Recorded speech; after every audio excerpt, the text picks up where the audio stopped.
जय हिंद दोस्तों, कैसे हैं आप सभी लोग। मैं हूं आप सभी लोगों का दोस्त संचित। और दोस्तों, आज की इस वीडियो में हम लोग बात करने वाले हैं निफ्टी एंड बैंक निफ्टी में हमारा आज के लिए क्या व्यू था।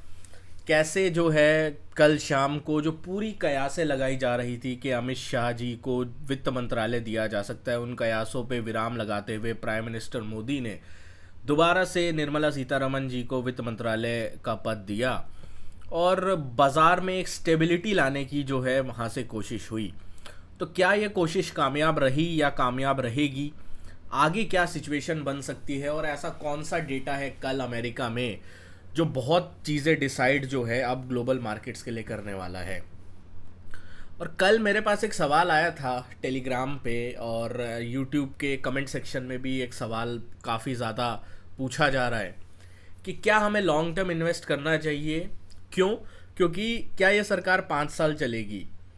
देखो, सरकार 5 साल चलेगी या नहीं चलेगी इसका तो मैं नहीं बोल सकता, बट एक चीज़ मैं ज़रूर बता सकता हूँ कि हमारा मार्केट 5 दिन से ज़्यादा ट्रेंड नहीं दे सकता साल में। ये चीज़ उसने साबित कर दी है, क्योंकि जो इलेक्शन हफ्ते से पहले हाल था वो इलेक्शन हफ्ते के बाद जो है इस वक्त बाज़ार का हाल है।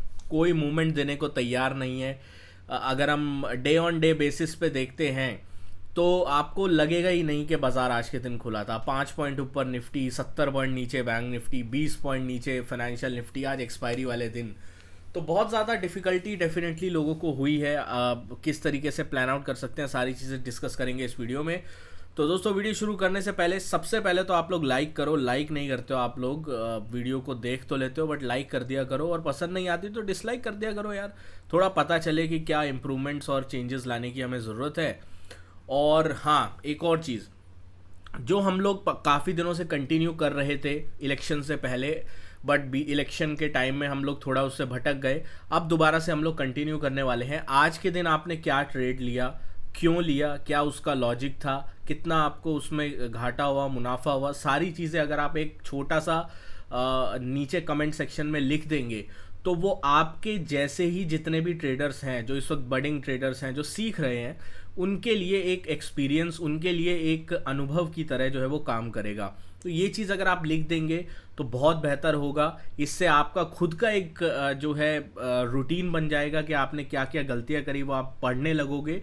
और साथ में आपकी गलतियों से अगर सीख के कोई दूसरा बंदा अपनी गलतियों को सुधारता है तो उससे बेहतर चीज़ और हो ही क्या सकती है। ये मेरी छोटी सी रिक्वेस्ट थी। इसको हम दोबारा से आज से कंटिन्यू करना चाहते हैं। चलिए, सारी चीज़ें अब साइड में रखते हैं, सबसे पहले मार्केट के ऊपर चलते हैं, ठीक है। इस वक्त अगर हम फ्यूचर्स की बात करते हैं, अमेरिका के फ्यूचर्स कमज़ोर हैं। 150 पॉइंट नीचे डाउ है, 60 पॉइंट नीचे नैस्डैक है। यूरोप में 0.25% के आसपास की गिरावट है। एशिया की अगर हम बात करते हैं, 0.5% जो है वो जापान नीचे था। निक्केई जो उनका बाज़ार है, हैंगसेंग फ्लैट था। चाइना जो है 1 से 1.5% गिरा हुआ था। तो ओवरऑल अगर आप देखो तो आज वीकनेस ग्लोबली हम लोगों को क्लियर कट दिखाई दे रही है। तो उस हिसाब से तो अगर हम फ्लैट बंद हो पा रहे हैं और एक बार के लिए हम 23,390 जो हमारा रेजिस्टेंस लेवल था उसके पास जा पाए, ये हमारी एक बहुत बड़ी अचीवमेंट मानी जाएगी अगर हम टेक्निकली बात करें तो। बट ओवरऑल 10% विक्स का घटना, प्रीमियम्स मेल्ट हुए हैं ज़बरदस्त तरीके से। और कल मेरे हिसाब से जब यूएस फेड रात को डिसीजन लेगा और शाम को यूएस का जब इन्फ्लेशन डेटा आएगा, क्योंकि अब जो है सबसे बड़ा मार्केट ट्रिगर बाज़ार के पास यही है। एक तो यूएस के इलेक्शन जो नवंबर के टाइम पे होंगे, दूसरा यूएस का इन्फ्लेशन डेटा, और उसके बाद फेड जो है शाम को जब इन्फ्लेशन डेटा के बाद अपना रेट के ऊपर डिसीजन लेगा, साथ में टाइम टेबल बताएगा कि रेट कट्स कब हो सकते हैं। वो जो है बाज़ार को बहुत बड़ा एक मूव और डायरेक्शन जो है वो दे सकते हैं। क्योंकि यूएस में भी अगर आप देखो उनके विक्स को 13 के आसपास है। बहुत ऐसा रेयर होता है कि हमारा विक्स यूएस के विक्स से ज़्यादा हो। यूएस का विक्स हमेशा 17 से 20 के बीच में रहता है नॉर्मली, क्योंकि मैच्योर मार्केट है, बड़े मूव्स देता है। But for the first time I have seen in last 6-7 years के यूएस का विक्स इतना ज़्यादा जो है वो वीक दिखाई दे रहा है। तो अब हमें क्या करना है कल के लिए? देखो, सबसे पहले अगर हम निफ्टी की बात कर रहे हैं यहाँ पे इस वक्त, तो उसके लेवल्स जो आज हमने डिस्कस करे थे, टेलीग्राम ग्रुप अभी तक ज्वाइन नहीं किया है बार बार मैं आपको बता चुका हूँ, फ्री ग्रुप है, ज्वाइन कर सकते हैं। You get all the levels जो यहाँ पे मैं शेयर करता हूँ, और न्यूज़ वगैरह जो होती है वो सारी चीज़ें भी मैं शेयर करता रहता हूँ। तो यहाँ पे मैंने क्या आपको अपडेट दिया था कि 23,380 420 रेजिस्टेंस है, 23,175 150 जो है सपोर्ट है। मार्केट ने रेजिस्टेंस को टेस्ट किया, सपोर्ट को टेस्ट करने बाजार नहीं गया, 23,200 से ही घूम गया। तो हमारे पास एक चीज़ तो क्लियर हो गई, टाइम फ्रेम को अगर हम थोड़ा 15 मिनट करते हैं, कि एक चीज़ तो क्लियर है कि मार्केट ने क्लियर कट बता दिया है कि रेजिस्टेंस क्या है। रेजिस्टेंस है 23,380 से लेकर 23,420। ये 40 पॉइंट आपके लिए एक रेजिस्टेंस जोन है, जिसके ऊपर मार्केट ने एक अटेम्प्ट, दूसरा अटेम्प्ट, तीसरा अटेम्प्ट और चौथा अटेम्प्ट कर लिया है। ठीक है, 4 अटेम्प्ट इस बाजार ने कर लिए हैं ब्रेकआउट करने के, और वो चारों अटेम्प्ट अभी तक कामयाब नहीं हुए हैं।